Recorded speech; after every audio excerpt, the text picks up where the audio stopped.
I'll ask our fiscal officer, Pat Meyer, to call the roll. Mr. Antoinette? Here. Ms. Goodman? Here. Ms. Vaughn? Here. Also present, we have our fiscal officer, Pat Meyer, our police chief, Steve Gamble, our fire chief, Joe Ponzi, director of roads and buildings and grounds, Bob Matthews, director of zoning and development, Joe Schaefer, our township administrator, Paul Wise, and acting deputy chief of police, McMillan.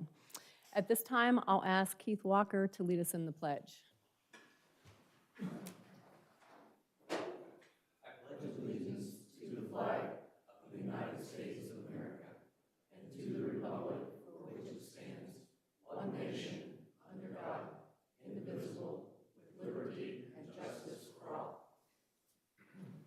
Thank you, Keith.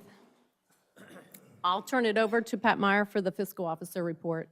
Thank you. I just have a couple things for you. First, I'd ask for approval of the March 2nd regular trustee meeting minutes and March 21st special trustee meeting minutes as presented. I'll move to approve the following trustee meeting minutes: March 2nd, 2023, regular trustee meeting, and March 21st, 2023, special trustee meeting. Do I have a second? Second. Discussion? Roll call? Mr. Antoinette? Yes. Ms. Goodman? Yes. Ms. Vaughn? Yes. Motion carries. Second, I've got the month-end financials for February for your review after the meeting, but I'll give you the balances. All funds, $27,331,592.53.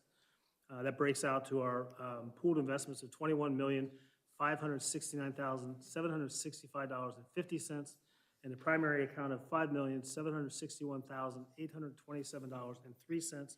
There are no adjustments. Everything's cleared and reconciled, and I'll have that for your review and signature.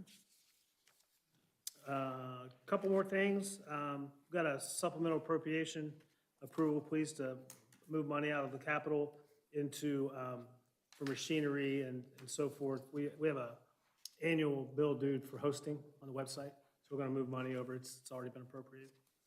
Okay, I'll move to approve the following supplemental appropriation in the general fund from account 1000-599-000 for $3,570 to account 1000-760-740-000 in the amount of $3,570. Do I have a second? Second. Discussion? Roll call? Mr. Antoinette? Ms. Goodman? Yes. Ms. Vaughn? Yes, motion carries. And then the last thing, well, not the last thing, but the last item for your action, an amendment to the permanent appropriation. I think Paul and Bob would have something to say if you had about this.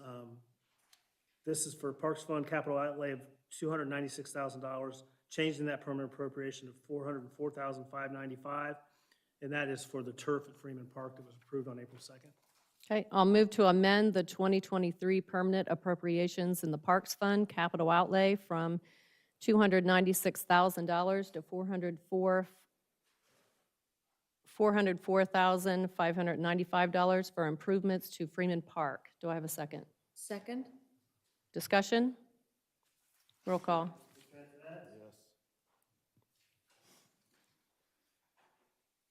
Yes. He said, I didn't hear. like you said yes. I didn't hear.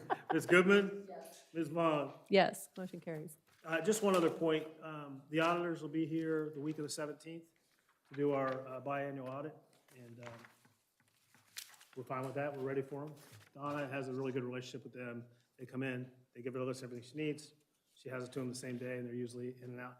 They're usually in and out pretty quick. The result isn't as quick. They did tell us they have some very large audits to get to, so they want to come in, get our stuff done, and then get a report back to us. So as soon as I start getting the timeline on that, I'll let you know. Perfect, thank you. That's all I have. All right, thank you.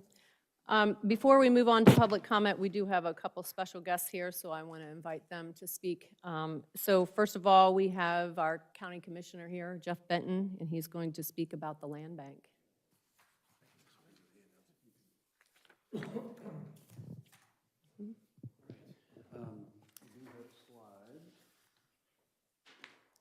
theory. And a shout out to Joe Schaefer for getting this ready and ready to go last minute. There we go. There we go. Good, thank you. Copies. Do you have I another think I can operate this, hopefully. Okay, thank you. I appreciate the opportunity to come and talk about the land bank and economic development in the county. As we all know, there's a lot going on, and land bank plays a nice role. The economic development program is a very important part of what we do at the county.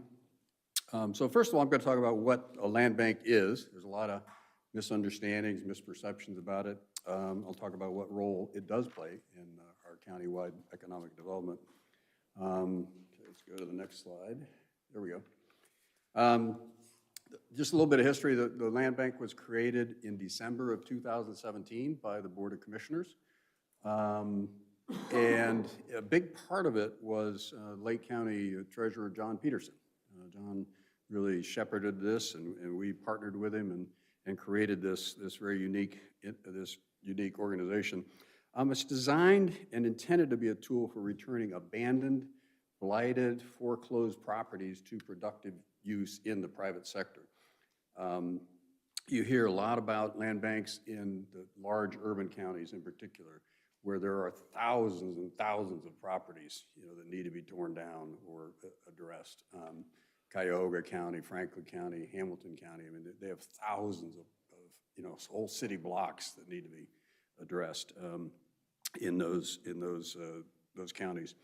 We're fortunate here in Delaware County that we don't have a lot of these types of properties. Even when we do, market demand for land and property here is so great that investors and developers are usually willing to take on these properties without a land bank having to get involved. Our land bank is guided by appointed representatives from throughout the county. Right now, there's 2 commissioners that serve on the board, one from the treasurer's office, one from a municipality, which is currently the city of Delaware, and one from a township, which is currently Orange. The 4 large townships appoint a representative. You've probably went through that just recently, so you're probably familiar with that. So next, I'd like to talk about what a land bank is. It is an economic development tool that helps generate property tax revenues, to support the schools and the other levy agencies. It is a means to protect property values. Where there are blighted properties, the property values in those areas are at risk. And so dealing with those properties does protect property values. And it is a last resort measure to market and sell these challenging properties. One of the things about a land bank is you have to have control of the property. You can't just go in and knock down a dilapidated property. You have to have control of it legally to do that. And then next would be what a land bank is not in Delaware County. It's not a substitute for broader economic development strategies and programs. It's one of the many tools that we have. It is a way for property owner, it is not a way for property owners to avoid paying back taxes. That's been tried, that doesn't work. It's not a way to market non-distressed properties. Again, there are other ways to do that in the private sector. Let me just talk about some of the accomplishments that we've had in the land bank since its formation.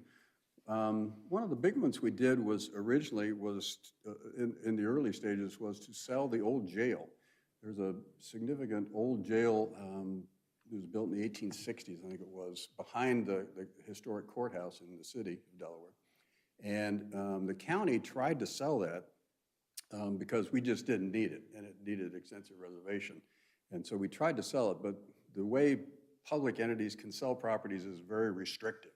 And so we weren't very successful. The highest bid we ever got was about $150,000. So we transferred it to the land bank. The land bank can sell properties conventionally. It can put it for auction, it can market it, it can negotiate. And so the land bank sold it to the Delaware County Historical Society for $350,000. So we made $200,000 more by using the land bank, again, for the taxpayers of Delaware County. Another one that we just finished is the sale of the Sunny V Nursing Home in the city of Delaware. That is an old abandoned nursing home that had sat empty for about 15 years. Beautiful old building, but it had been annexed and an annex had been added to it and had been run down and abandoned for about 15 years. And we kept trying to push it because it's in a beautiful area. It's a beautiful old home. We kept trying to push it through foreclosure because it was $300,000 in tax arrears that were unpaid. And so what we ended up doing was the land bank pushed it through foreclosure, tax foreclosure, and nobody bought it because they'd have to pay off the tax liens. And so after that, if nobody buys it through the foreclosure process, then it becomes kind of a ward of the state. We call it an orphan. And it's basically owned by the state. And the auditor is required to auction it at least once a year. And just to give you an example of how valued land and property is in Delaware County, we had 29, the auction was held in March of 2022. We had 29 bidders for this property. And we ended up collecting $100,000 in back taxes that goes right to the schools and other levy agencies. So again, land bank was critical in making that transaction happen. And it's already, we've started renovation. It's going to be a beautiful home for a nice young couple. We've facilitated a number of brownfield and demolition grants. We did 7 of them. There are 6 demolition grants that the state, through the Ohio Department of Development, has granted us, and the land bank is the agency of record, and we pushed those through. There are 6 of those 6 properties. Most of them have been knocked down already. There's a couple that are just going through the process and not quite done yet. And then the brownfield remediation grant is for the Sunday V property. They got about $180,000 to do the asbestos remediation and knock down the annex. So that will help the owners, the new buyers, tremendously as they go through the renovation process. We've pushed, another thing we do on a regular basis is push through tax foreclosures. You know, we monitor all the tax delinquent properties, and when a tax delinquency is really bad, we'll initiate a foreclosure. And again, 98% of the time when we initiate that foreclosure, the property is bought at foreclosure. Property is very valuable in Delaware County. And so by virtue of us pushing, you know, the property does get repurposed back into productive hands in the private sector. So anyway, what a land bank is not in Delaware County, it's not a substitute for broader economic development strategies and programs. I'll get into a little more of that in a little bit here, but it is a way, it's not a way for property owner to avoid paying back taxes. Oh, it's not a way to market non-distressed properties. So I think we covered that, some of our accomplishments. I went backwards, sorry.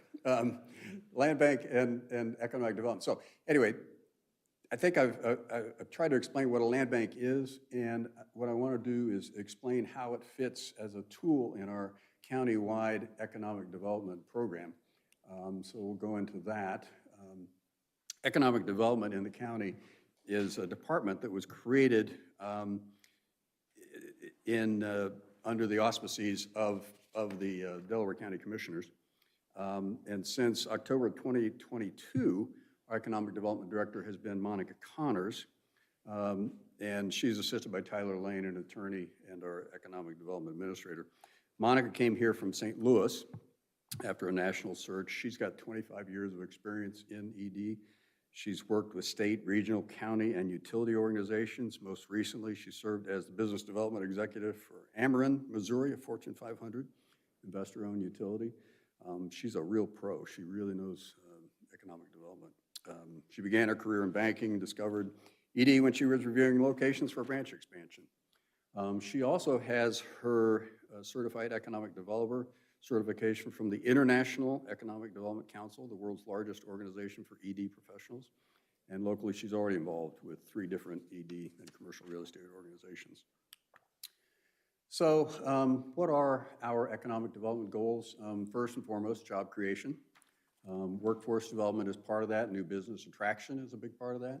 And getting existing businesses to expand and retain existing businesses is a big part of our goals, because most of the jobs that are created do come from existing businesses in the county. So let me go through some of the tools that we do have in the toolkit for economic development in our economic development department. Our finance authority is probably one of the most important tools we have.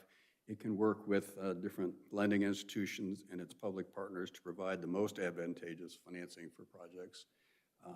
It can issue sales tax exemption for construction materials, which can save a lot of money for new businesses or expanding businesses. We can issue tax exempt taxable bonds.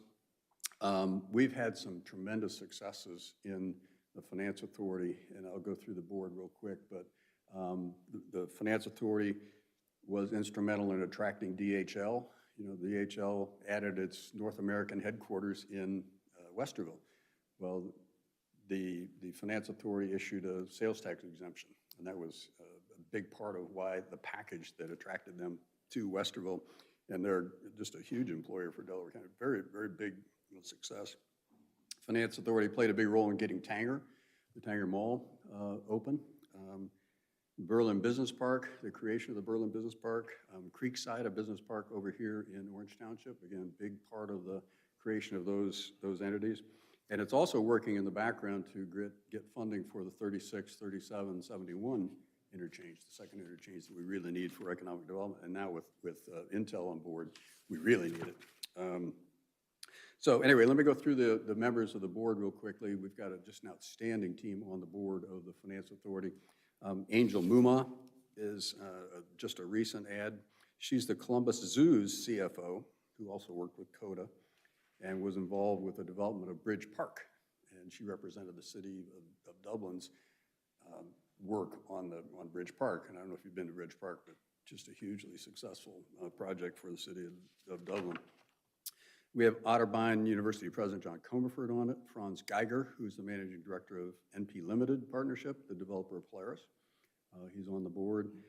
Bill Bishop, the President and CEO of Associated Insurance Companies, Frank Reinhardt, the Regional President of First Citizens, and Kent Schaefer, the Delaware City Vice Mayor and Security Consultant, and Mike Fromer, former County Administrator and currently an executive with Arcadis, a national engineering and design firm.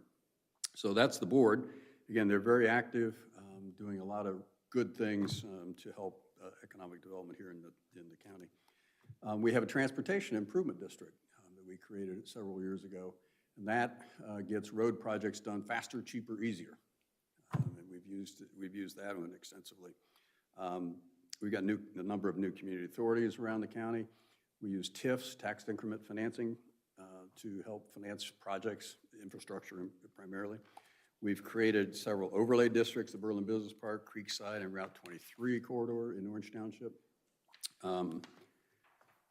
Then we've got the JEDs, of course. You've probably learned about those. The Finance Authority is instrumental in doing that. The Bixby campus will be open here in a couple months. That's going to be our development headquarters for residential, commercial development. It's a one-stop shop. All the entities, all the agencies and organizations associated with the development process are going to be on one campus, one location, and it'll be a lot easier and more efficient to do development in Delaware County. Land bank is an important tool. We're working on a strategic plan. We just hired a firm to do an update on our strategic plan so that we attract the right businesses in the right locations and have the infrastructure in place to attract the businesses. Lastly, Monica's been out to, I don't know if she's been to Genoa yet, but she's been out to most. She has been? Not yet. Not yet, okay. She's been to most of the townships. I know she wants to get here and just introduce herself and talk about all the things that she has going on. So anyway, that's the land bank and how it fits into economic development at the county level. Again, I'd be glad to take any questions or comments. Okay. Anybody? Questions? Oh, very clear. Okay. Sounds like a lot going on. Yeah, just before you leave, as you know, Mr. Ranke was here last month. From what I'm hearing you say, there is not all properties qualify for the land bank. And compared to other municipalities, Delaware County doesn't have the issues that larger entities do in regards to needing a land bank to help out abandoned properties. Yeah, I think you've hit on the main distinction between Yes. Delaware County and other counties. We actually went over and visited Licking County, and when we explained that, you know, the key, the kind of the way that they were surprised was that when we push through properties through tax foreclosure, they rarely don't get bought. Versus in Licking County, they rarely get bought, quite honestly. You know, they've got hundreds of properties in Licking County that are going through tax foreclosure, and land banks across the state, that's their main source of inventory, you know, distressed properties, is the tax foreclosure process. And we've only had 4 out of maybe 100 properties that we've pushed through foreclosure, tax foreclosure, that didn't get bought. And those then got bought right away at auction, you know, for $100 and some thousand. Okay, So that's a very important distinction. I'm glad you noticed that. okay. Well, thank you for being here tonight, and thank you for your presentation. sure. Appreciate it. We're always, you know, if you ever want to learn more or do something, we'd be glad to answer questions. Okay, thank you. Thank you. All right. Next, we have representatives here from the Westerville Public Library, so I'll welcome Erin Francoeur. Did I say right? Francoeur? Francoeur, yep. Thank you. I knew I'd mess it No up, but problem. thank you. It's spelled crazy. I just want to start off by thanking you all for your support in the past. We really enjoyed your partnership both with the Hillmar Park with the new Story Trail and Freeman Park with, you know, the Wi-Fi that we put in there this year. So thank you for working with us in the past. One of our big initiatives, we do serve the full Westerville City School District, and we only have the one location in Westerville. So we've been looking and working really hard to expand access to the outlying areas of our service area. So those projects that we just completed were in line with that, but now we're looking for some bigger impact projects as well. So what I'm here to talk to you about today is the possibility of partnering for a 24-hour library kiosk. I'm going to see if I can get this to work. These are a couple pictures of examples of what a project like this would look like. This would allow library patrons to come and check out materials, return materials, pick up their holds items. See, as you can see kind of in the glass area where you can kind of see the books in there and things, part of it actually operates as a vending machine, so you could come and select items. You wouldn't have to put them on hold from somewhere else. So our library is interested in paying for and locating one of these somewhere in Genoa Township. Our first choice would be a partnership with the Genoa Township government. So what we're proposing is that, you know, if possible, we would be able to do something here on site at Township Hall. And if you see here, what we've talked about with administration is looking at using a couple of the parking spots there in the, let's see, that's southwest corner there, that we would be able to place something like that. That way there'd be visibility both from South Old Road 3C and Big Walnut Road. You'd be able to enter and exit. We would hopefully be able to tie into, there's an electric pole there and the little tree that you can see to get, you know, electricity and things to the site. But we would think that that would be great, especially with the park expansion that you have, or the park replacement that you have going here, that people would be able to come with their families and be able to use the park, pick up their books, return items, but generally just to have better access to the Westerville Public Library materials. Do you all have questions? I imagine you have questions. I know you've seen and heard that we were coming with this proposal, so really here to. Anyone? I I'll do, open it up. yeah. I'm delighted about this. I think, you know, when you talk about food deserts, this particular area is in a book lending desert because we're about an equal distance from either Westerville or Sunbury. So you have to kind of go either direction. This would, I think, in my mind, be a wonderful asset. One of the concerns that I have, though, is we've had some vandalism lately in our parks. How will this be monitored? Are there cameras in it? Or? Okay. Yes, actually, well, we are looking at, the examples I showed you here are one specific brand. Our government, you know, it's above $50,000. We would go to RFP if there are more than one competitor.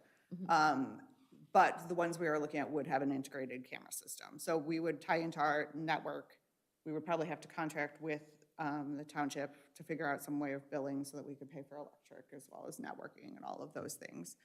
But it would be under video surveillance at all times. Good. I hate to have to ask that question. No, but that's a it's- concern for us as well. Okay, thank you. Anything? Just a quick question. The picture was Reynoldsburg and Hilliard, I think.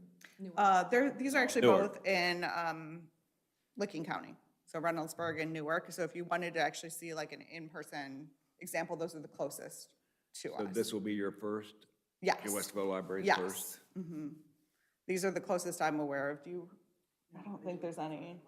Yeah, so if you wanted to go out and check out it, see how it works. The one there has some lockers off to the side.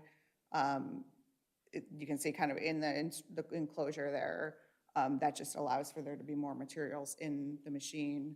We would probably want a drop box to the side as well, because I imagine we would get a lot of returns here. Even people who come in and use the main library would want to be able to return things here. So in order to keep that so that there's enough space for the returns, that we would have that under that enclosure as well. So we would look at a space that would be all enclosed like that. How often do you service it? At least daily during the week. We would have to look at weekends. Right now, we do deliveries to all the schools in the school district. So the same team that does those deliveries would be on the rotation to fill these machines and bring things to them.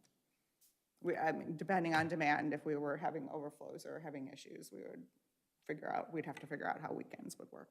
I have a few questions, and I'll just roll it into one, and you can Sure. address it all at once. So how do you decide what books are in there? Because you physically have books, right? That they Correct. can. So how do you decide the variety and Our content? collection development team would probably use same standards as they use for in the library. So there would be a collection, there would be a variety of youth through adult materials available. And again, then if there aren't things that people want in there, then they can get the items via hold too. So the That's, hold yeah, sliders that would was be the a second separate. part, was if somebody wants to put items on hold, you could bring them here, and they can pick Yes. them up here? Yes, That's great. yes. Okay, yeah. A lot more, and I'm supportive. I think it's a great idea. So again, thank you for coming to us. Anything else? So officially, would the board consensus then be to move ahead with the plans? Because I know there's probably going to need to be working with your attorney on Right, I think, intergovernmental approval. yes, we would So- probably some kind of MOU or some kind of legal Yes. agreement between us. Obviously, it's a fairly significant investment for us, so we would want to be sure that you're committed before we purchased it without a location to place it. And I'm sure you would as well. So I'm Yeah, seeing I think it's a a lot great of idea. yeses, so. I'm supportive, yeah. All right, so we'll work off scene to work on a intergovernmental agreement with our attorneys and come forward with that for signature at a later date. Very good. And Thank if you you. have any questions regarding this or anything else, Do anytime. you have a tentative schedule that you'd like to get this done? Well, production is an issue, I'm sure you're all aware of. Likely, our aim would be to have placement in 2024, but I don't know, since we have to make agreements, possibly go through an RFP process, it might take a little, and then who knows how long they take to actually manufacture and get here, because they're not exactly like a roll off the assembly line ready. But I would guess minimally a 6-month order time. So hopefully in the 2024 budget year would be the plan. Great. Thank you. All right, thank you. All right. Next, we'll move on to public comment. So if anyone like to speak?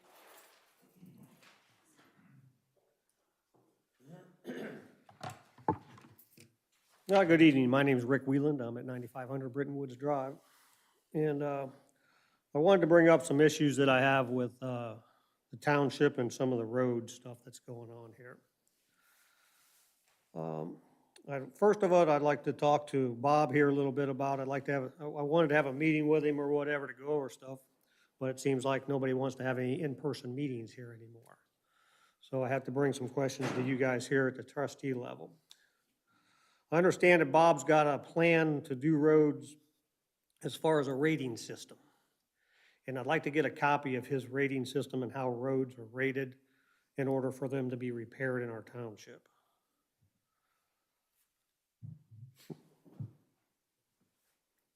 I don't know if you guys are familiar with that rating system yourselves at all or not. I am aware that they do a rating system, but that's not my specialty. Right, So I leave it to Bob to do that. right. So I'd like to get the records for that, what roads were rated as far as last year's round of stuff and what's rated this year.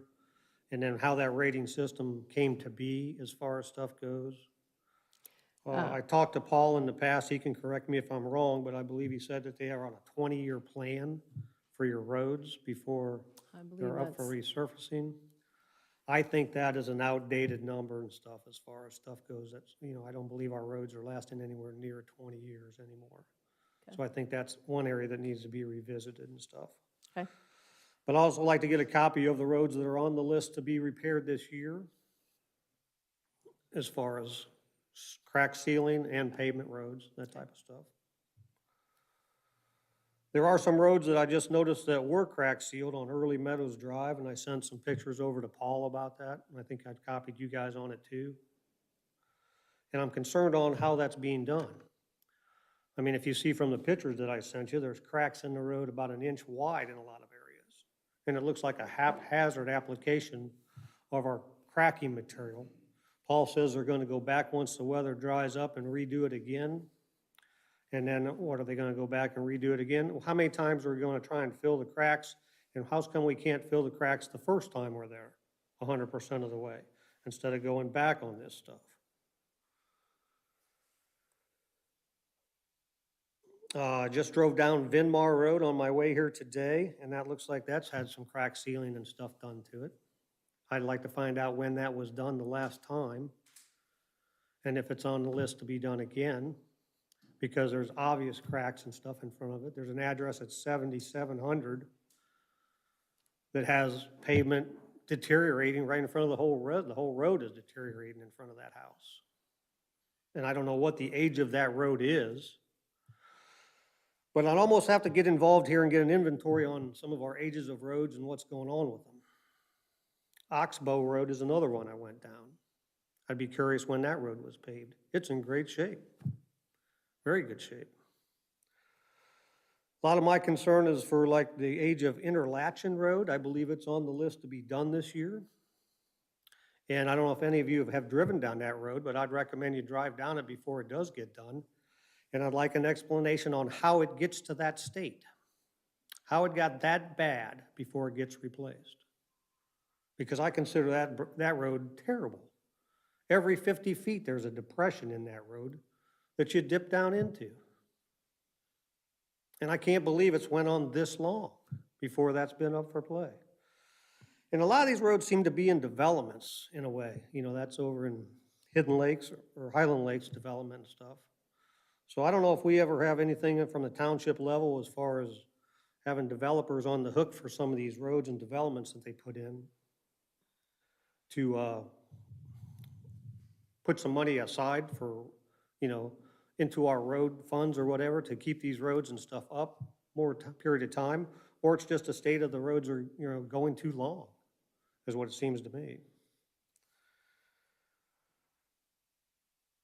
So a lot of it comes down to that threshold. There's other areas where there's paintings and markings on the road. I don't know how Bob addresses that type of stuff as far as stop bars and stuff that you pull up to that you can barely see on a lot of roadways and stuff anymore.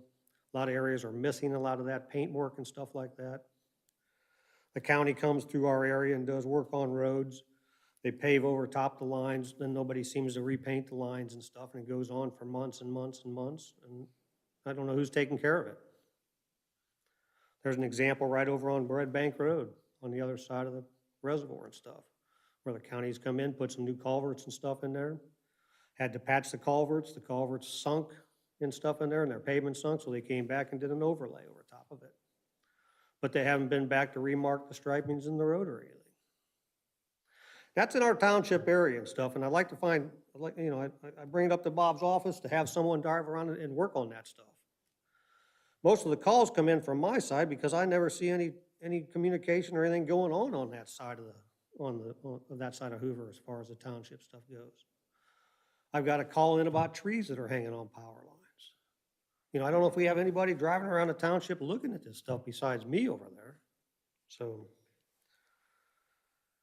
Then there was one other issue we brought up as far as in our development. We got an HOA or whatever, and we're concerned with some of the right-of-way developments and stuff. People want to landscape and stuff out in front of their houses and stuff. So we had an application go in front of Bob's office as far as plantings and stuff, how close they could plant to the roadway in that right-of-way. And I found out that we have some disinformation as far as how that's concerned. I sent it over to Paul. I've talked to Lee Bodenauer about it and stuff. It's supposed to be based off the plat of the land. And then you have a 50-foot right-of-way, that type of business, which leaves you 25 feet from center line on both sides. But it seems like the department here uses a GPS system that offsets that line on their GPS stuff, which in turn then provides false information to our homeowners on what they can do. Because the GPS is not giving us the right information, but the township still uses it. So we have to talk to them about maybe not using that, go back to use the regular plats so we can have one set ruling for that whole development, which it should be anyways. Shouldn't be varied issues and stuff on the sizes. I've sent a couple emails back and forth on that and haven't received any information as far as the last information was that they're going to stick with what they have. They're going to use a GPS service, which is faulty. So I think that needs to be corrected.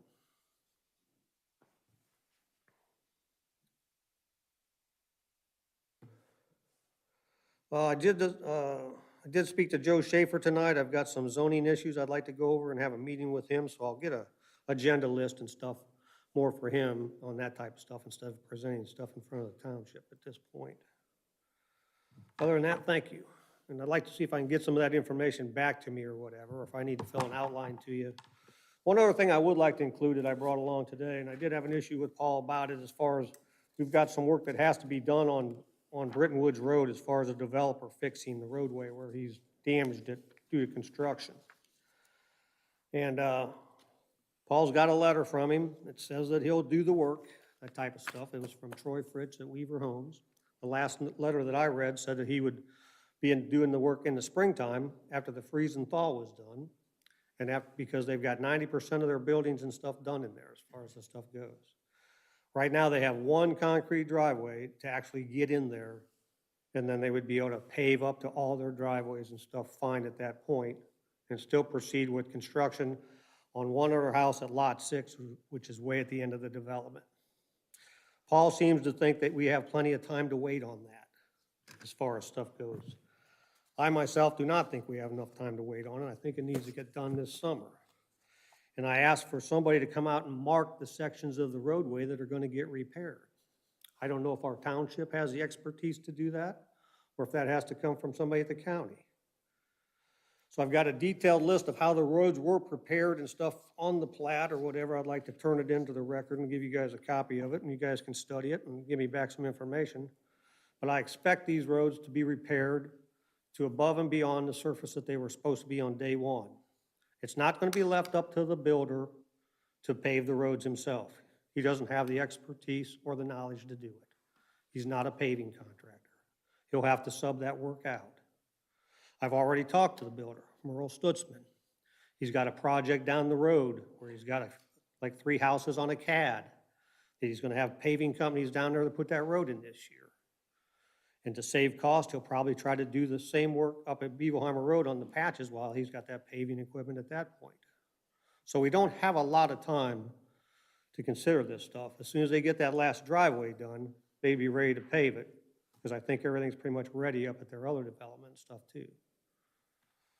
So I want to enter that stuff in and give you guys a copy of that on how it needs to be done, and I'd like to see what's going to be done as far as having somebody come out and physically mark those locations, as far as putting some paint marks on the road, which a lot of the county guys do for these projects and stuff. And if our township can't do it, and we have to talk to the county about doing it, please let me know, because I need to be involved in it and make sure it's going to get done right before they get up there and haphazardly do it, and we have to come back and have complaints about it again. Thank you. Okay, thank you. Anyone else?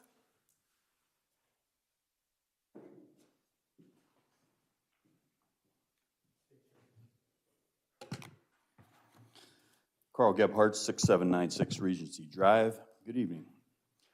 I want to start off by thanking Trustees Goodman and Antonetts for reappointing David Leff to the Zoning Commission. David has served as a voice of reason on the Zoning Commission. He's been willing to be the tip of the spear on some very controversial issues within the township, and I was surprised that it took so long to get him reappointed. And I'm assuming he has been reappointed. I haven't seen anything officially in the minutes or Sorry, hold on. anything. Hey, if we could, I'm getting a lot of complaints with audio of people listening to the meetings. Thank you. I'm sorry, Carl. Go No, ahead. that's all right, thanks, appreciate that. So anyhow, I just want to say I'm glad that he is on. I haven't always agreed with David on every decision that he has made, but I do respect the fact that he doesn't have a personal or a political agenda. And he really does look at the zoning resolution, the comp plan, he listens to the residents, and he tries to make a very balanced decision. So it's good that he's back on there. I just wish that some of the trustees would have followed Mr. Less and the Zoning Commission's vote on the Epcon development, or we wouldn't have to discuss the second issue. One of how are we going to provide homes for all those new workers that our commissioner just spoke about. Well, I know you can't speak about the most recent lawsuit against the trustees. I can. And it's not as much talking about the suit itself, but I want to talk about the issue of transparency as it relates to that suit and some of the suits in the past. We know the cost of road salt. We know employees' salaries. Kathy, you getting a good side of me? Good, thank you. Cost of the road salt, employees' salaries, even the cost of what it costs to chase geese out of our parks, candy for Easter egg hunt, and trick-or-treat village. But the taxpayers don't know what the legal costs are related to lawsuits stemming from zoning decisions that were made, including the most recent one. Why is that? Well, the provided answer when I asked the question is it's all turned over to the insurance. As soon as we know there's a lawsuit, it's turned over to the insurance company. Wash our hands of it, we move on. The insurance that I believe taxpayers have spent $87,000 in premiums for, if I'm still correct on general liability. This is not a criticism of Fischel, Downey, Albrecht, Riepenhoff as the attorneys that have represented the township in the past. It's a good firm. Dave Riepenhoff has served the township well, and I consider him a friend. But I've been told by the fiscal office the township doesn't receive any copies of any of the invoices for legal services submitted to our insurance carrier for any of these lawsuits. I guess this would create a public record. Remember the saying, trust but verify? I think we need to adopt that policy. There's not much incentive for avoiding liability or limiting damages from lawsuits if you're playing with someone else's money. And that's almost the appearance that we have. You know, we actually had a trustee one time who said, hey, if you don't like our decision, sue us. We'll pay the deductible. Insurance will cover everything else. I'm not sure that's good public policy. It wasn't too long ago the number one reason for removing stop signs was liability to the township. Yet it doesn't seem like we care about liability from other decisions that we make. Didn't you think that zoning decisions had some liability associated with them? This is the second zoning-related lawsuit involving several of the same people. And I think that's an issue that we have to look at as well. So, my request, and it's a request, one, is that we contact the insurance, that you contact the insurance carrier and secure the legal costs and associated costs for the Cardinal Self-Storage lawsuit, the Benno-Kaiser lawsuit, and make it available to the public if asked. Second, pass a resolution next month requiring a copy of all legal expenses to date and for the duration of the suit associated with the EC New Vision Ohio LLC, Mary Jo Valero, trustee, Philip J. Valero, senior irrevocable trust versus Genoa Township, the Epcon lawsuit. And that be remitted and retained by the fiscal office. 3, if there is any contractual provision between the township and the insurance carrier that prevents the disclosure of any insurance payout for legal services or damages, then that contract should be voided and renegotiated to allow this to be disclosed. Does this inability to obtain legal costs and the expenses associated with a lawsuit pass the reasonable person test? Can you really think that when we know the cost of just about everything else, I can't think of one cost in the township that the taxpayers do not know other than legal services for lawsuits.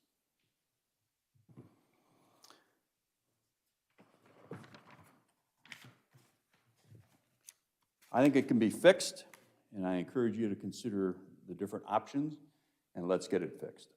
I appreciate the transparency that you talk about wanting to have. Now let's put it into force. Thank you very much. Anyone else? I'd like to close. Mark Harmon, 8088 Dunaway Lane, and I am here tonight as not only a resident, a 24-year resident of the township, but also as the chairman of your zoning appeals board, to which I am grateful that I was reappointed to last year. I actually came in tonight to acknowledge the service of Michael Carlson, who left the zoning appeals board as an alternate. He served for 1 year. And I also wanted to acknowledge Dorothy Driscoll's contribution to the township. I served on both the Parks Board and the Zoning Appeals Board since 2009 with her, and I think she was actually on Parks before I was. And like I said, she's no longer on the Zoning Appeals Board, but I did think it was important that her contribution to not only the township, but to the Zoning Appeals and Parks Board is acknowledged by the township tonight. So that's the only purpose that I had, no hidden agenda. Thank you, Mark, So, for thank doing you. that. Thank you. And I know Dorothy served, as Mark stated, on a few different committees for a very long time in the township, so thank you for doing that. Anyone else? Public comment?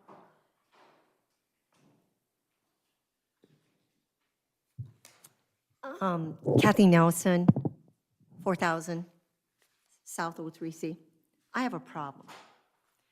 I have some neighbors that's trying to put in a sign. There's like 700 of them.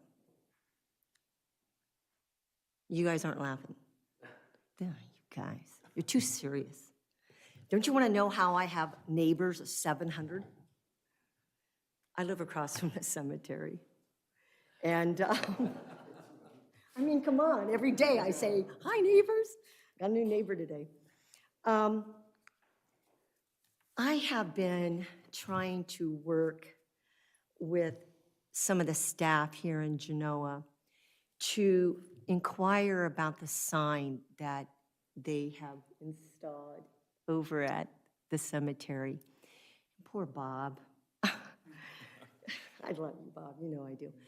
I wasn't sure what was going on, and so I've been watching this take place, and all of a sudden, I come home from work, and there's this big sign, resurrected, in front of the cemetery. And so I contacted Paul, and Paul directed me to the right department. And so I've been working with them, and we've kind of come to a standstill. I made some suggestions to her, or to the department, to Leslie.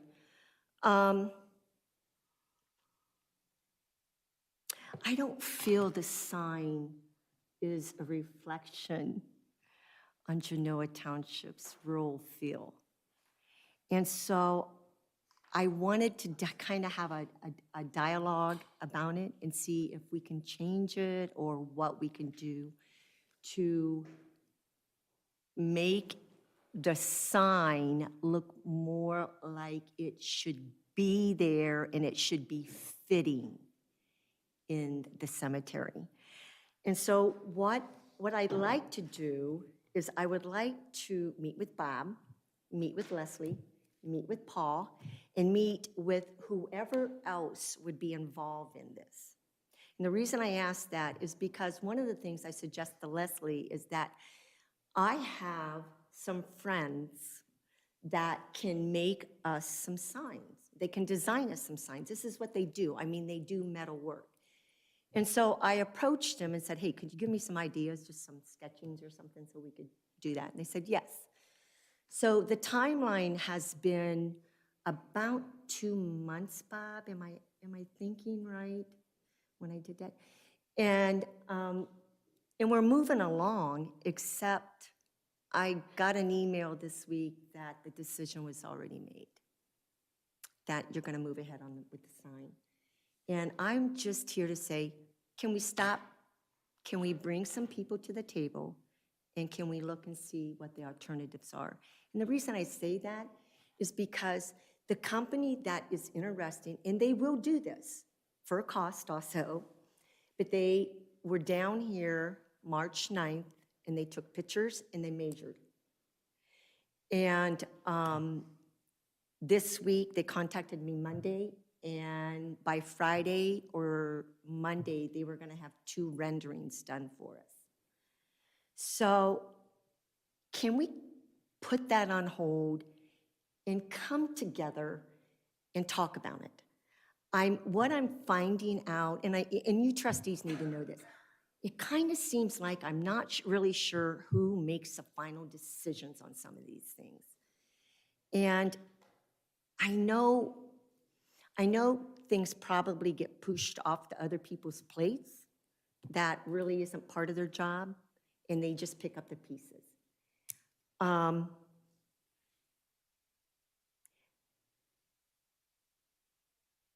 like for you guys just to consider that. I have a picture of the signage, and I also have pictures of what they can do, this place can do, but I don't really want to get in the weeds here in it. I just mainly want to say, can we stop this process, bring the people together, and make an intelligent decision here? Because no one's been together. No one has come together to talk about this issue. I'm piecemealing it, and I need a team. I need the person who's going to have the right answers, because when this individual or this custom cutters ask me questions, I can't answer them. They're designing signs that we need answers to. So that's it.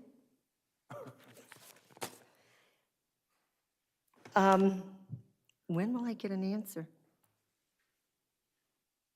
All I'm asking is, can we put it on hold and just talk about this? And I'll show you the signs.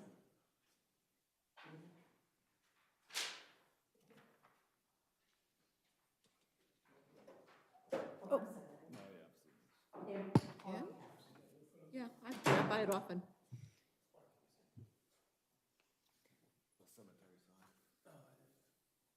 Thank you. I just took a picture of the cemetery sign that's over there. Thank you. Anyone else for public comment? Okay, seeing none, I'm going to close public comment. Let's move into trustee comments. Anyone? I just wanted to give a thanks to Lieutenant McMillan.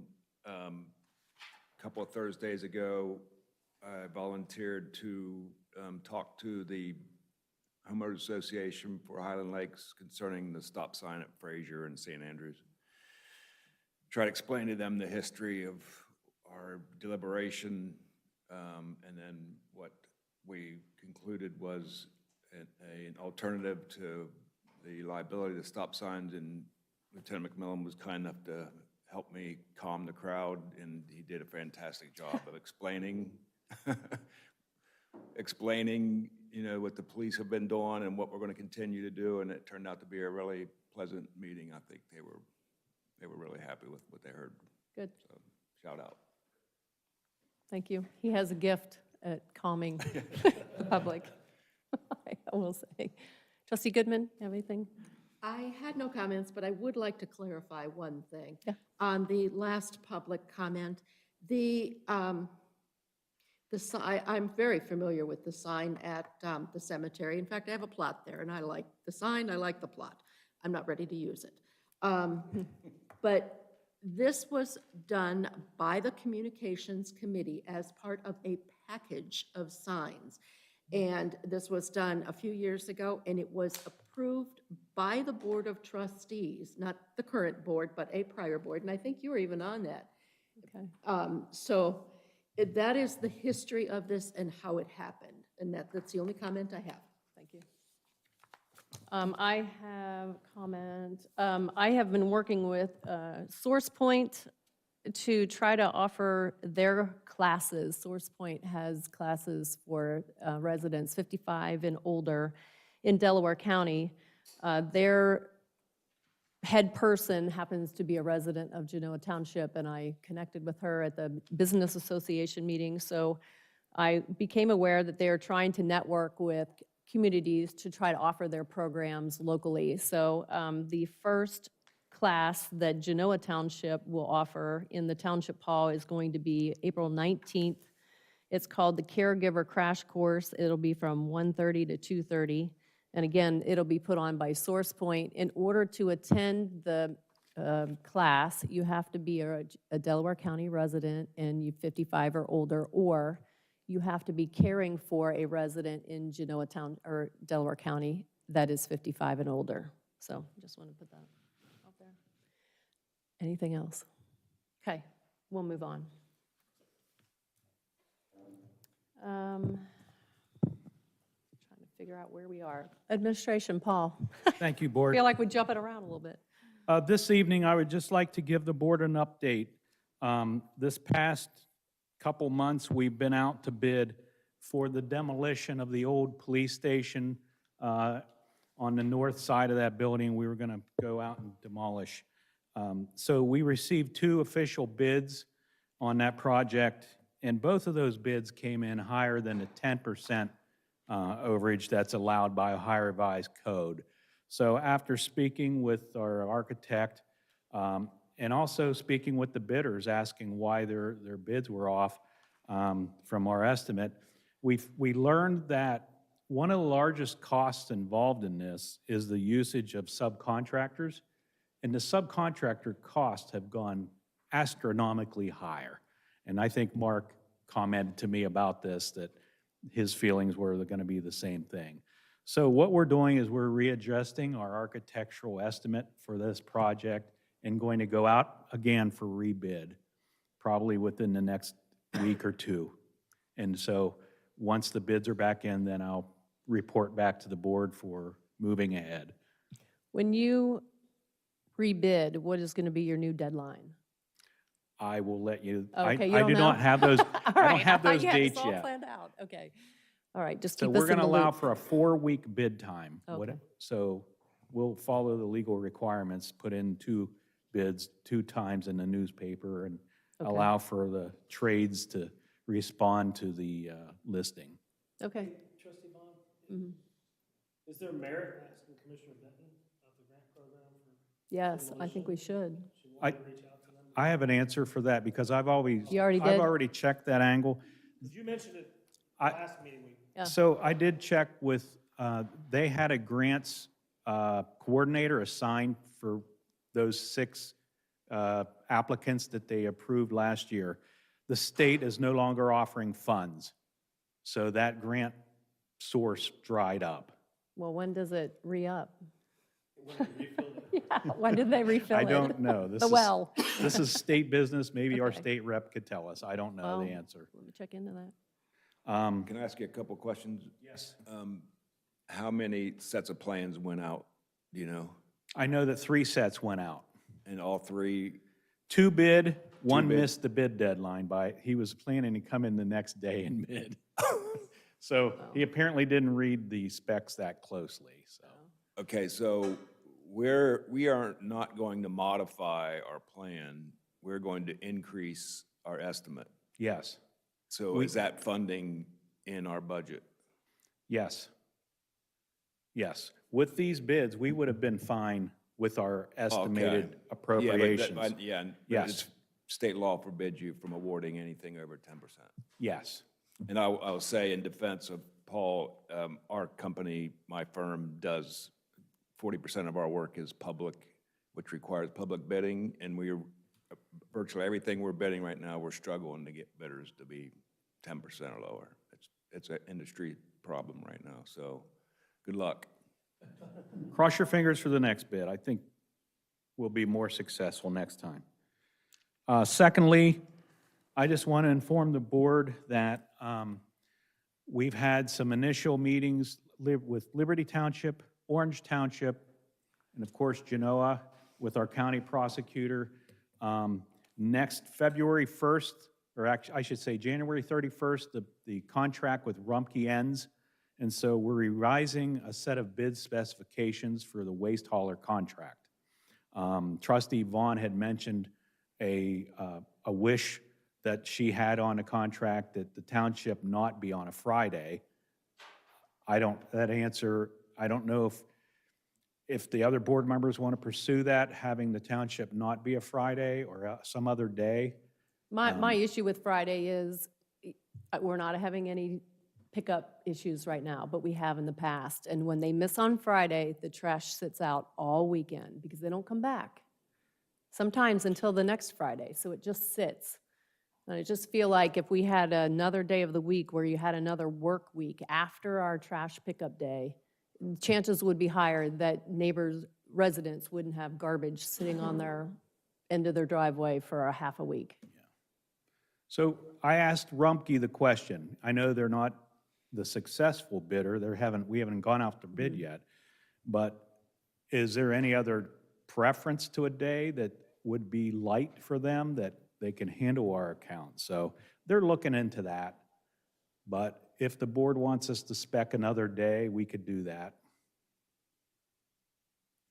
Yeah. The day doesn't matter to me. One Okay. of the concerns I have is that when we renewed this contract, I remember it being that it had to be exactly what it was. So we talked about the same day, no recycling, lawn items to be picked up.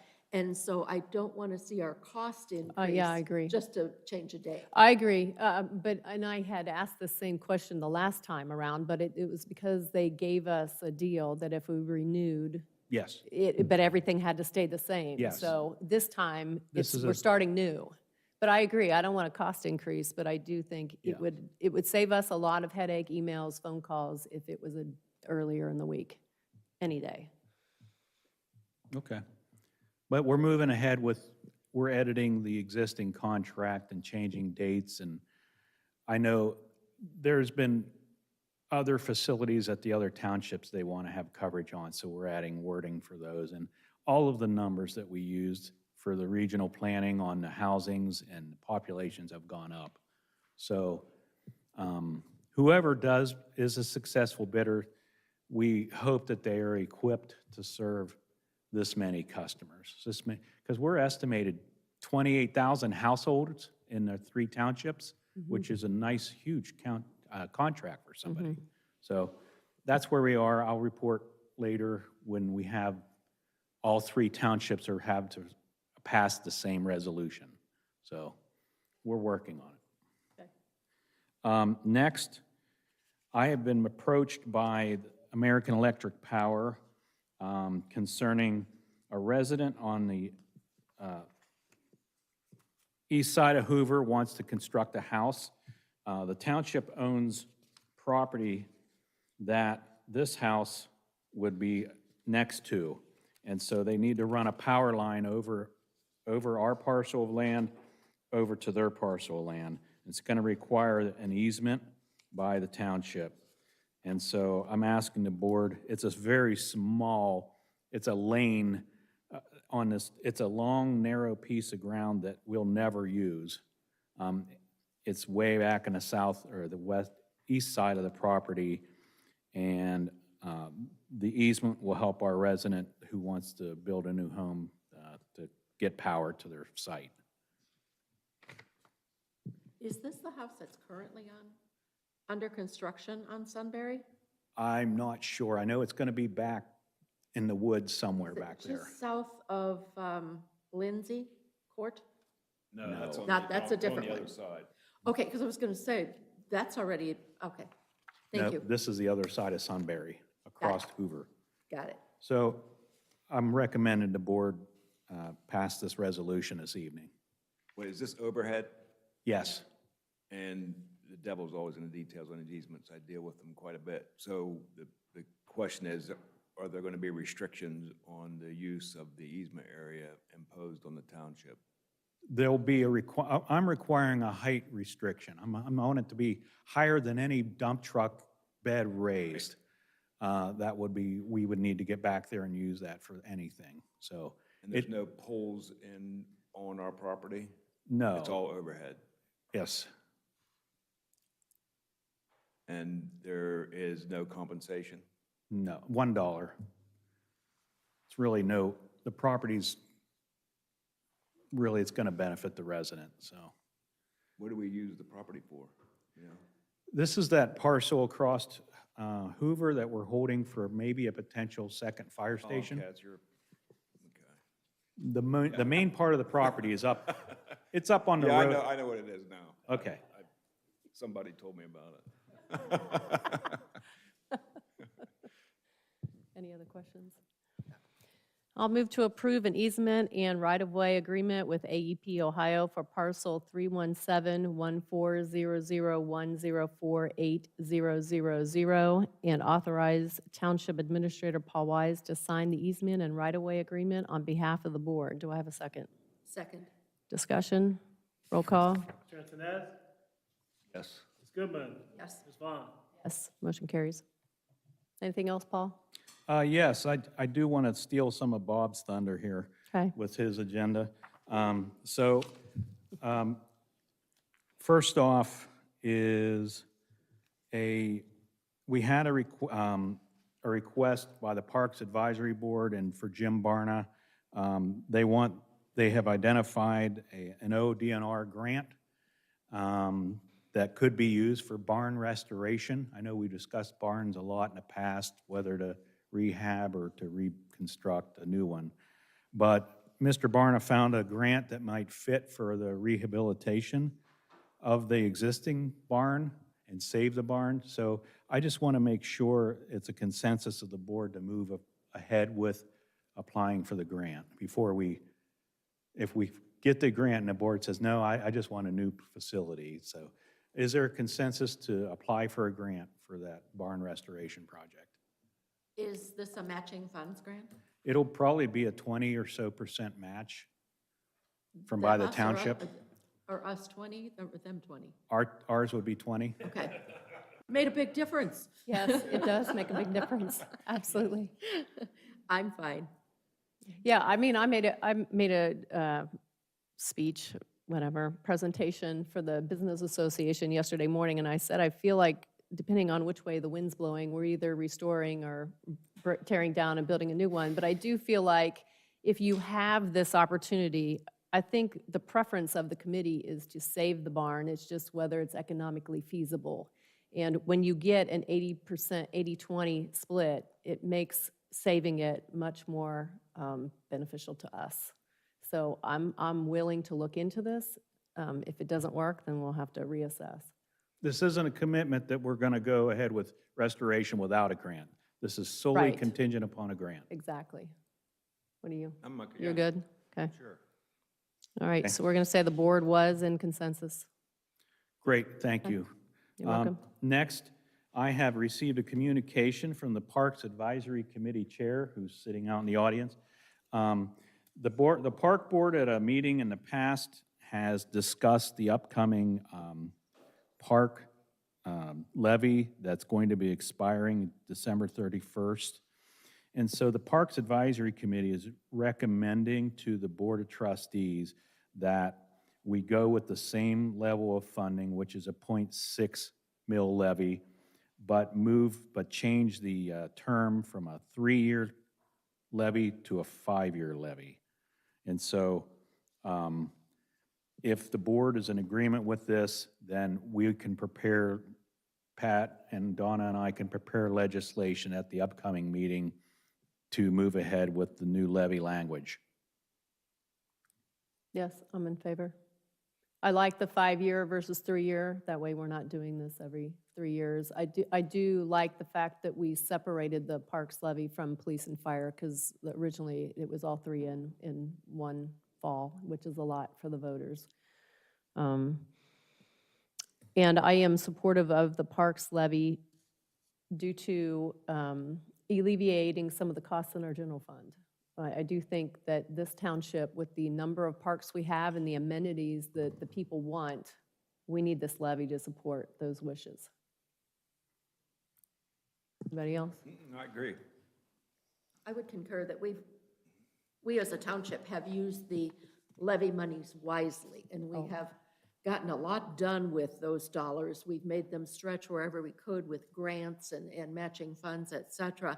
I was in favor of a 5-year to start with, but, you know, this did set it off from the other 2 levies, and so I think 5 years is the right thing. Yeah, I agree. I'm all for it. Okay. And I'm happy that it's not increasing. This isn't a vote to approve a levy. That resolution will come to you in the next month. What's our timeline as far as getting that done, though? Pat, do you know what the deadlines are from the Board of Elections? I know there's a Yeah. August submit, you It's know? August 9th. August 9th. At least for people running, it's August 9th. Okay. So we'll It's need August to 9th. have everything in line, so we're not working at the last minute on this. Thank you. Next up, the township has been approached by, what's that? You're stealing all his thunder, is what you're saying, right? Okay. The township has been approached by the county commissioner's office and with a request to rename Alpine Drive in Highland Lakes to Demetrius Stanley Way. I know Trustee Vaughn has talked to all 3 county commissioners about this. If you have anything to add, Yeah. go ahead. I was given someone who is connected to me had someone in Homestead reach out to them and ask, hey, if I want to change the name, how do I do it? So the person sent them to me. I called Paul, because I don't know. So Paul said it was commissioners, so I reached out to the commissioners, and they said I needed to, whoever it was would have to submit a petition for the name change. But to me, it makes no sense to have a resident go through that process if you don't have a majority vote. So I called all 3 commissioners prior to them submitting this. They are all 3 in favor, pending a large percentage of the residents in Genoa Township being in opposition of this. And so far, there hasn't been. I've been kind of communicating with them. So I think that the commissioners will probably approve this. I think it's on April 20th, right? Thursday at 9:45. The petition was submitted by Demetrius's wife. Demetrius is a former OSU football player. He lost his battle with prostate cancer, and he died February 9th. So I think they just want to honor him. And his family is still in Homestead. So, and Alpine Drive is about 50 feet long. There are no driveways on Alpine Drive, so it won't change anybody's address. Yeah, yeah, that's your neighborhood, yeah. Well, yeah, I'm fine with it. I was just wondering if there's 20 people and 18 say yes and 2 say Yeah, no. there's no one. Okay, that's great. I like Demetrius was awesome. So, I'm sorry. He was a wonderful person, and he was also a TV personality after his initial football career. The only concern that I have, and I'm in favor of this, is that whoever is responsible for doing this, mapping department, whatever, gets the GPS things changed as soon as possible, because otherwise what happens is, all the people that follow their GPS to the letter are not going to know where they're going. And I did receive an email from a resident today talking about our police station, and that it still was not being recognized on Google and Waze and some of those. So he was working on that. I forwarded that to Detective Riley. No, we're aware of that. Detective Riley's reached out to Google numerous times with no response. And I'm not picking on you. Yeah, And no, my but concern we're aware is- of it. Yeah, my concern is that that doesn't happen with this, that people are aware it's got to be changed, and they set it as a priority. Yep. So, You good? Yeah, So- I'm in favor. Okay, so it's fair to say there's a consensus, and I'll report back to Sarah DeNova, the clerk of the commissioners, and let them know how you feel. Yep. Thank you, and I'll let Bob speak now. He gave you one whole item. I want to have a discussion about Hillmore Park Trail. We put the trail in with the grannies, and I guess kids are throwing the big chunks into people's yards, and they want us to pave it. I worked up an estimate to pave it. It's about $20,000, and there's no money budgeted. I can either pave it with your approval or just put a cap of stone on it, and they won't be able to get to them big chunks. But at the same time, we applied for a grant, we didn't get the grant. We was gonna pave it, so I didn't know what you guys wanted me to do.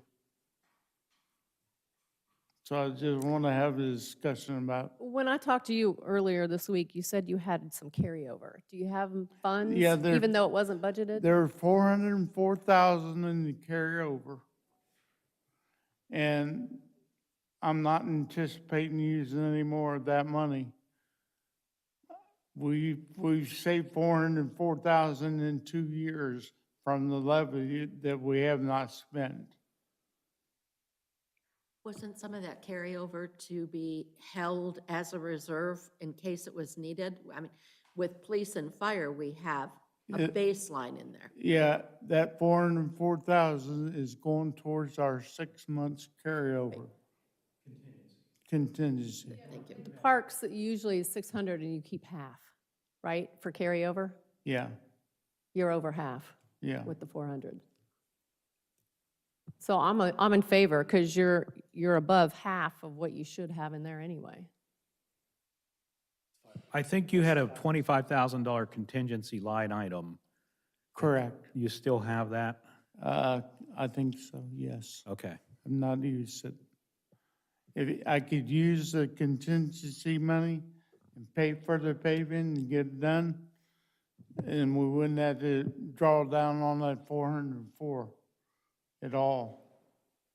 Because there's 25,000 contingencies in the budget already. I think that's why we have a contingency fund, is to use it for things like this, Yep. as opposed to Yeah, I going in agree. that 404. Yeah, I agree. If you haven't used your contingency and it's just kind of there, just in case, this is the perfect, just in case. The other concern I have is, I understand what the residents are dealing with. Nobody wants Yeah. stones in their yard and all that kind of thing. But I worry that we're going to look at all of these things, and we're going to not necessarily follow the plan and be nickel and diming things. And whatever comes through as a request, if you ask for it, you're going to get it. And I want to be careful that we follow the parks plan that was worked on so This hard. parks plan? Again, I don't have a problem with this one, because I think you just said we were going to pave it anyway. We're just gonna pave it didn't get the anyway. grant. Yep. Molly, was this in the parks plan? If you could come, yeah, sorry to put you on the spot, but you're here. I would say that it probably falls in the general trail additions, and, because it's a loop trail Yeah. around the pond. So I would lump it, it's not mentioned specifically in the plan, but I would say that it falls into the trail extensions and. And this, Those- the Parks Committee did discuss this and drew it out. Drew it and- out. And, yeah, so it This isn't willy-nilly is what I'm trying Yeah. to say, yeah. Well, and I get that, but I know we also talked about trails that would go down Worthington to Freeman, and from Freeman, from Worthington Road over to Freeman Park. And so I want to make sure that we follow the plan with what we've listed and not start straying in all different directions. I think one of the things we felt like this was a benefit was it was additional trail without needing to get easements. So we were able to do that without that struggle of getting all the easements to put them along the roads, which is what we always run into. Sure. As long as we use the contingency, I'm fine with this one. You good? Yeah. Okay. Thanks, Bob. Thanks, Bob. Next, I'll turn it over to fire.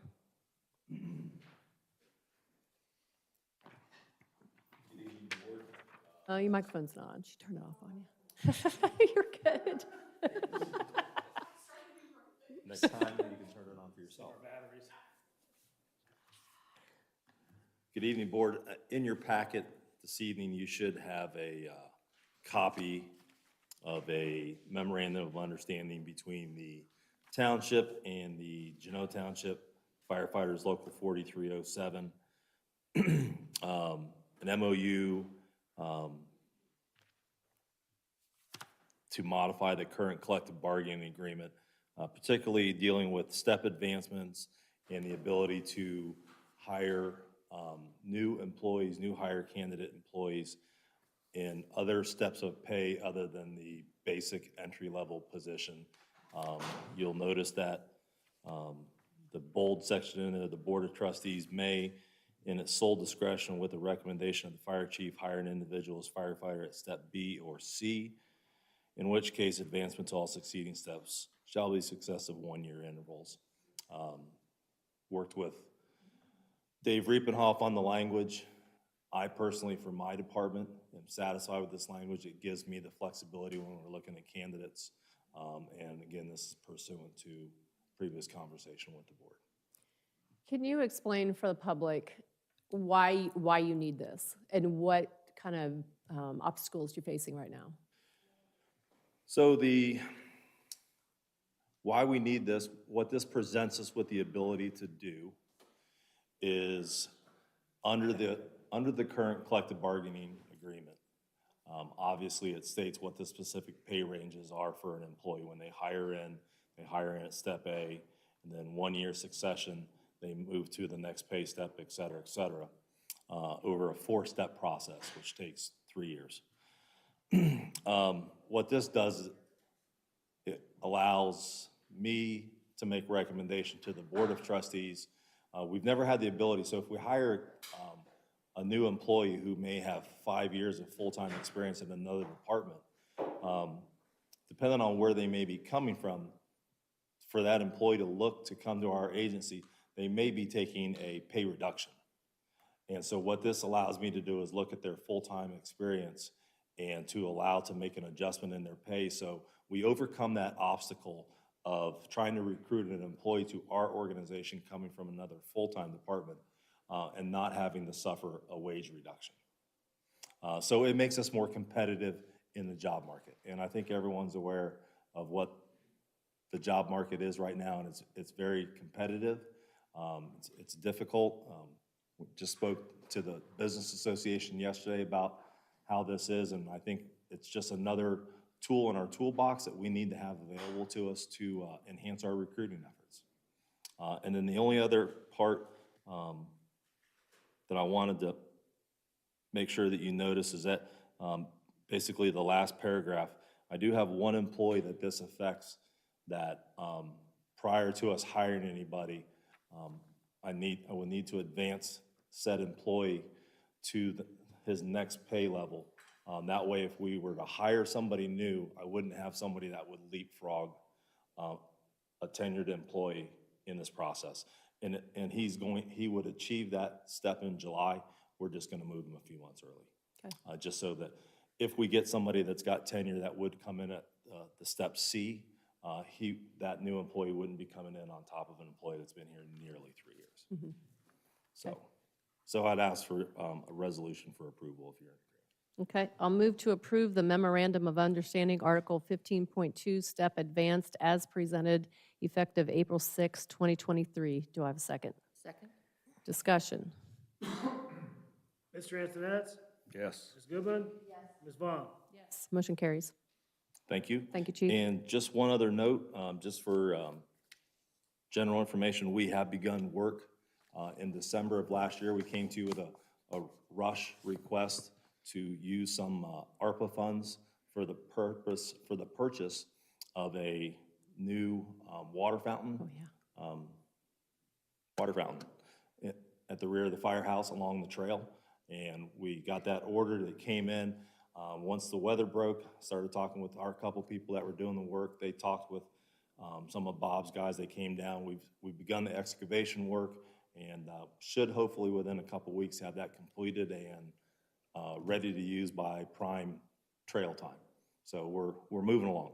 Thank you. You're welcome. Thank you. All right, next, Chief Gamble, please. Good evening, trustees. First item I have is Lieutenant McMillan's going to come up in a minute to talk about a request for a storage facility. Want to give you a little bit of background. When we built the new police facility, our budget was very, very tight.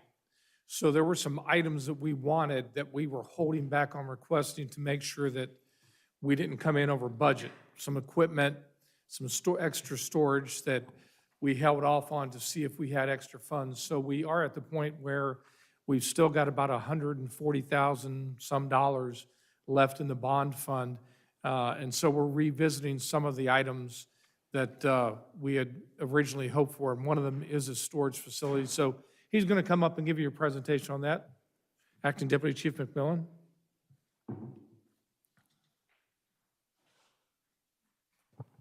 Good evening, Board. There's a rendering behind you with what that Larry Dorr provided for us that we anticipate the storage barn to look like. The siding and the roof are created to match the current outside of the police station. So what I'm asking for this evening is a request for approval of a $42,000 blanket purchase order from the police building bond account, and that would be to purchase the storage barn. We're going to request to use Larry Dorr's company, and the cost of the barn for his quote is $34,765. And the remaining balance would be to run electricity and to add shelving inside the barn once it's built. Okay, I'll make a motion and then we can discuss. Is that good? I'll move to approve a blanket purchase order in the amount of $42,000 for the construction of a storage barn and other items related to construction at the police station. Do I have a second? Second. Thank you. All right, discussion. Can I make Yeah. one comment? Yes, did I mess it up? Just in case the board had any questions, Donna Batten and I did call our legal counsel that we use for the bond levy and confirmed that this is an acceptable use of that fund. So no worries through any audits or anything. Very good. Thank you, Paul. I know there's going to be a couple of discussion points. Yes. Which one is, as Chief reminded me, the location. When we extended our parking lot, I think it was late last summer, there's a spot in what would be the northeast corner that it's a void. The lines are painted and it's perfect spot for where we want to place this, the storage shed. So what the contractor is going to do is tear up that blacktop and actually lay concrete and then put it back there so it's out of the way. One of the questions was Larry's contract, Larry Dorr's contract specifically states that there's no gutters attached to it. I asked around, Larry being a small contractor, he's on spring break this week, so I wasn't able to speak to him directly, but I did ask around, and it seems to be fairly common that people don't use gutters on storage barns, on these kind of pole barns. So the one contractor put it in, Larry didn't. I asked about erosion and issues with it if we don't use gutters, and because what I was told is because we're putting it on a 4-inch slab of concrete and it's on the blacktop that we won't have any issues with it. So it would be a commodity if we wanted it, but since it's not something that you use regularly during a rainstorm, it's not necessary. And then the only other thing that Larry's quote does not have that another one does is a small level insulation on the metal roof, which I think it was Yoder's Barns put that it helps reduce condensation. I'm unsure if we're gonna get that with Larry's. The reason why we picked Larry Doerr's company is he's done work for us before. He's done work around the township, and we're familiar with his company.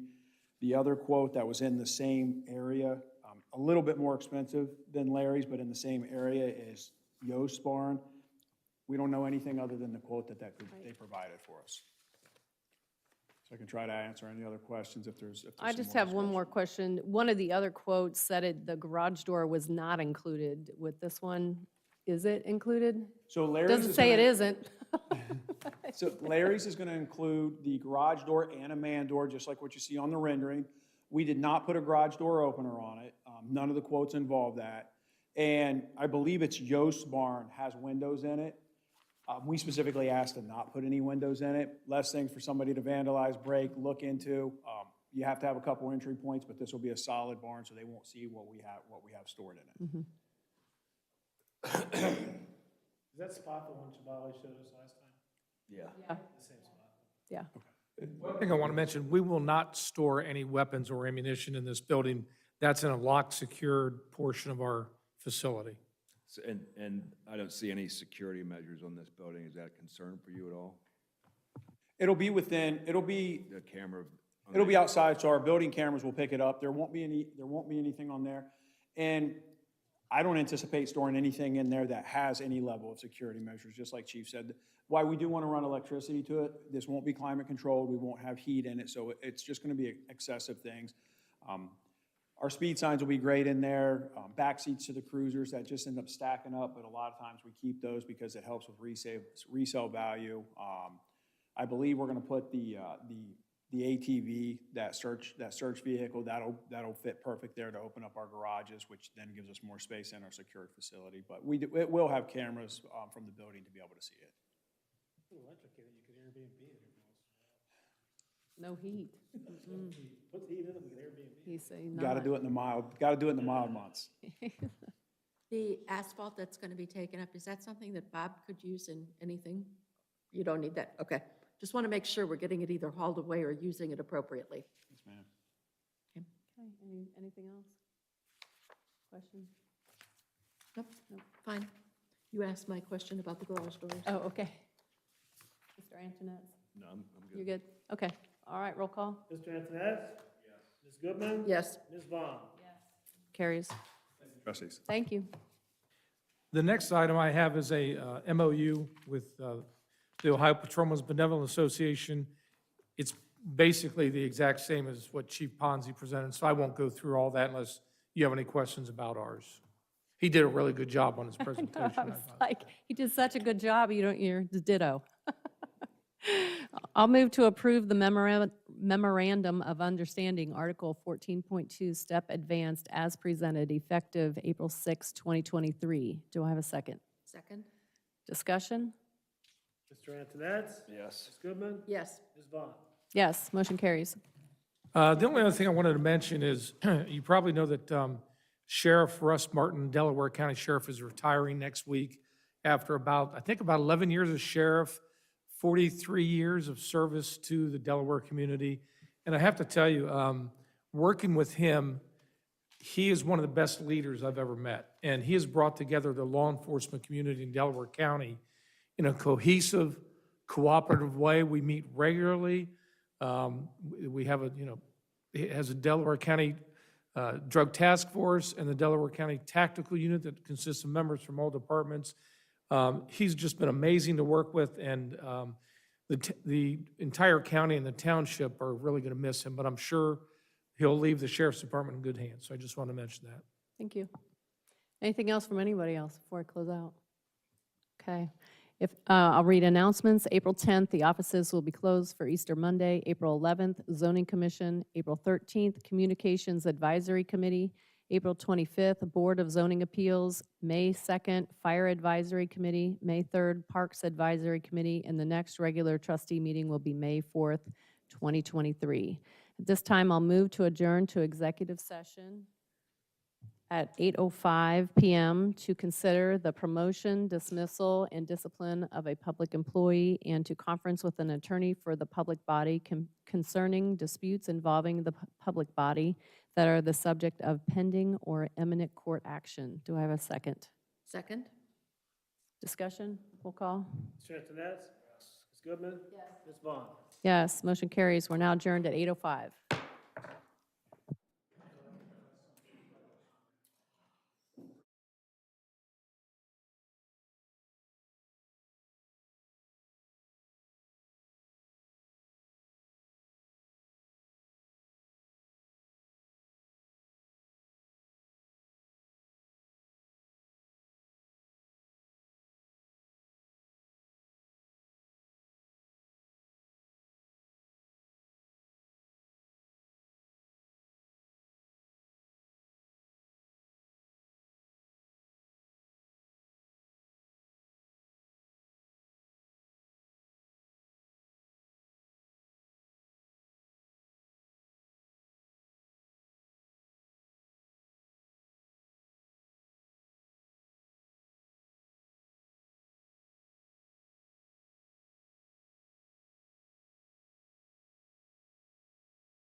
Let's go.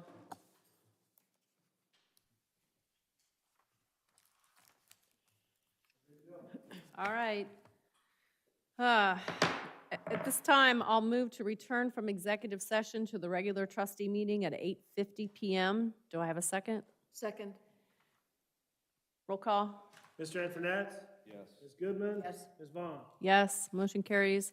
There's no more business to come before the board, so I'll move to adjourn this meeting at 8:50 PM. Do I have a second? Second. Roll call.